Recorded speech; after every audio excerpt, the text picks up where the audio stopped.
रोको करके रहेंगे, करते रहेंगे, करते रहेंगे, रोको करते रहेंगे, करते रहेंगे, करते रहेंगे।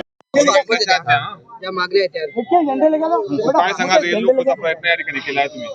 आज आम्ही या ठिकाणी जे आहे ऑल इंडिया संविधान आर्मीच्या वतीने आम्ही या ठिकाणी आणि विविध 10 संघटनांच्या वतीने जळगाव रेल्वे स्टेशनवरती आम्ही तिरंगा आक्रोश रेल रोको आंदोलन करण्याचा प्रयत्न या ठिकाणी केला.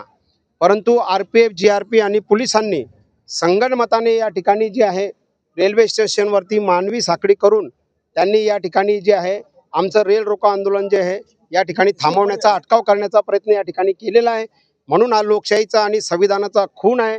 म्हणून या ठिकाणी या संपूर्ण जे अटकाव झाला त्याचा आम्ही पूर्णपणे या ठिकाणी निषेधाने धिक्कार करतो. आम्ही काय मागवत होतो सरकारकडे की अजितदादा पवार साहेबांच्या बद्दल जे आमदार खासदारांनी आणि सर्वसामान्य जनतेमध्ये जी मागणी आहे, जी चर्चा आहे, तीच मागणी आम्ही करतोय की या ठिकाणी जे आहे की त्यांची त्या प्लेन क्रॅशमध्ये या ठिकाणी त्यांची कोणी म्हणतं आमदार खासदार हत्या झाली, कोणी म्हणतं बॉम्ब ब्लास्ट झाला, कोणी म्हणतं या ठिकाणी जे आहे त्या दुर्घटनेची संपूर्णपणे चौकशी झाली पाहिजे.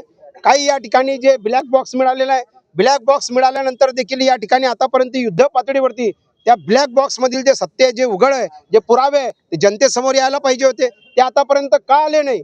आणि म्हणून हा संपूर्ण ऑल इंडिया संविधान आर्मी 10 संघटनांच्या वतीने आम्ही रेल रोको आंदोलन करण्याचा प्रयत्न केला. 26 जानेवारी प्रजासत्ताक दिन बाबासाहेब आंबेडकरांनी संविधान दिलं, बाबासाहेब आंबेडकरांनी प्रजासत्ताक दिलं, बाबासाहेब आंबेडकरांनी लोकशाही दिली, 140 कोटी जनतेला मताचा अधिकार दिला. आणि बाबासाहेब आंबेडकर हे सच्चे देशभक्त आहेत. आणि बाबासाहेब आंबेडकरांचं हे योगदान नाकारण्याचं काम पूर्वी अमित शाह यांनी सांगितलं, आंबेडकर आंबेडकर क्या करते, म्हणजे या ठिकाणी अमित शाह म्हणतात आंबेडकर द्वेष दाखवतात.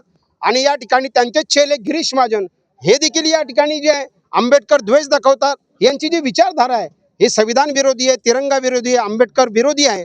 आणि म्हणून यांचं आम्ही या ठिकाणी गिरीश महाजनला अटक झाली पाहिजे, गिरीश महाजनला तुरुंगात टाकलं पाहिजे, गिरीश महाजनवर अॅट्रॉसिटी ॲक्ट दाखल झालं पाहिजे, गिरीश महाजनचं मंत्रिपद या ठिकाणी हिसकावलं गेलं पाहिजे, पालकमंत्री म्हणून. नाशिकला आज रेल रोको आंदोलन आहे आणि जळगावला आम्ही रेल रोको आंदोलन केलेलं आहे.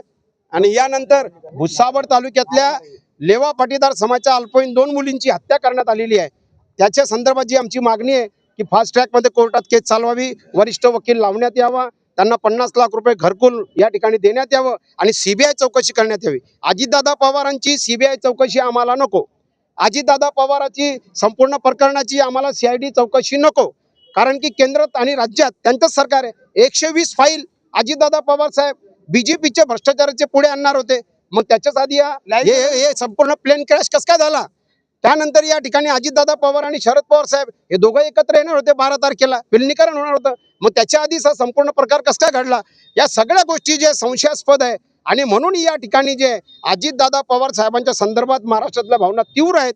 आणि म्हणून या संपूर्ण प्रकरणाची CID CBI चौकशी नको, तर आम्हाला जे आहे सुप्रीम कोर्टाच्या रिटायर जजेसच्या कमिटीच्या मार्फत चौकशी झाली पाहिजे. अन्यथा पुन्हा संपूर्ण शक्तीनिशी महाराष्ट्र बंद आम्ही करू. आणि महाराष्ट्रात जे आहे पुन्हा आम्ही संपूर्ण महाराष्ट्रात सगळ्या विभाग जे आहेत 5 डिव्हिजन तिथे रेल रोको आंदोलन करू. जय संविधान, जय तिरंगा, जय हिंद.